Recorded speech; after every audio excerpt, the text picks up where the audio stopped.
Hey, Mary Derbyshire here. Welcome. I am an Amazon best-selling author of the book titled Agility at Any Age, Discover the Secret to Balance, Mobility, and Confidence. And I am here today to talk to you about back and neck pain. So many people in our country have back pain, and you may be one of those people. And what I do is I teach people how to move better.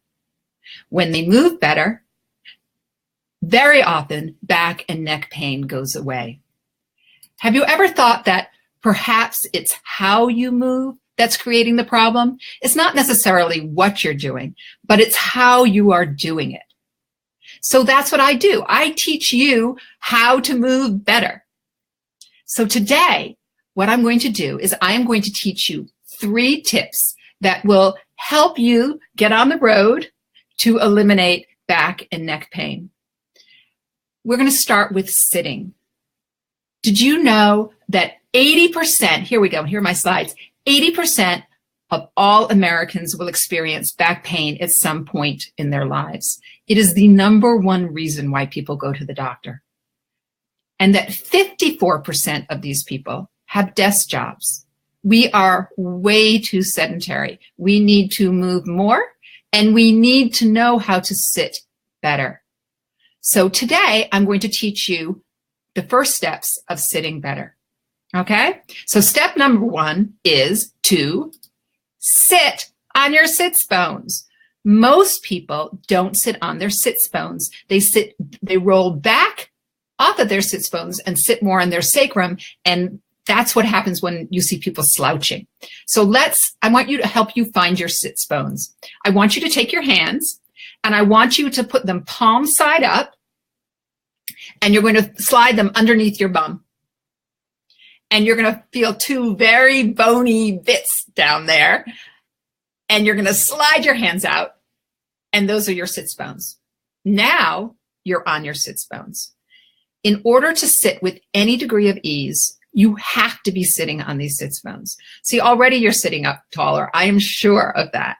And that's what we want. We don't necessarily want to be straight, right? We don't want to be straight and stiff, but we want to allow for our spine to have its full length, right? Not overstretched, but not compressed as well. So you're sitting on your sits bones, and I want you now to take your feet and I want you to slide them a little bit behind your knees. So for many of you, myself included, your heels are going to be off the floor. That's okay. Your feet don't have to be flat on the floor, just as long as some part of the foot is on the floor.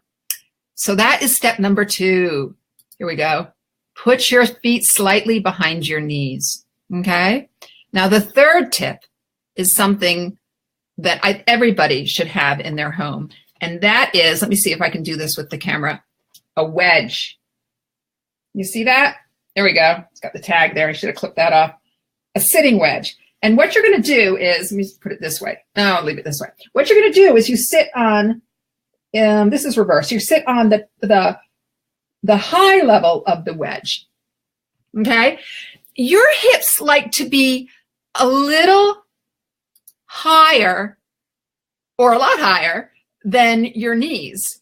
So think about sitting on a bar stool, right? You sit in a bar stool and your hips are very high and your knees are very low and you're very comfortable. And my joke is, you think you're comfortable because you're sitting at the bar, but it's not. It's because your hips are higher and your knees are lower. And that's just how the body likes to be. Most of our chairs are tilted slightly backward or very much so backward, or they have an indentation where we're supposed to sit. And that makes our knees too high. We want to elevate our hips slightly, and that will be much more comfortable for you. You can purchase, you can go to my website and go to the resource page. I have wedges there that you can purchase, or you can just find them online and just type in sitting wedge. You want the sitting wedge to be firm. You don't want it to be too small. You want it to be 2, 3, maybe even 4 inches 4 may be too much, but 3 inches. But you want it to be firm. You need to be sitting on a firm surface in order to sit well. And I'm going to give you a 4th tip, right? I'm going to give you a bonus tip. We all have a lot of soft furniture in our homes, and it's difficult to sit well in soft furniture, but it's part of our culture. So when you sit in soft furniture, what you want to do is you want to build up behind your back. You want to put several pillows that will allow you to sit upright. And so don't slouch into a deep couch and crunch all up. Instead, fill up that space behind you with pillows, and that will allow you to sit up better. Okay? I hope this helps. You can email me or type into the chat box if you have any questions or any comments. And if you would like to learn more, you can go to my website, www.mderbyshire.com. And I have a free gift there, 7 ways to turn back the clock. And there's also a free chapter of my book, Agility at Any Age, to discover the secret to balance, mobility, and confidence.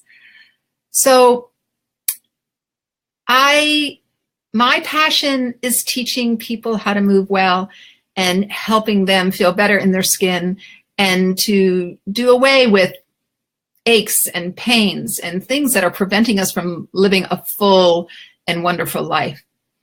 You know how much pain has reduced your life. Imagine how moving better and getting rid of pain and just moving better will open up your life. I work with people of all ages, but I especially am dedicated to the baby boomers and older. And I specialize in working with golfers because a lot of golfers have a lot of back pain. So I'm here for you. So reach out, and thank you for watching.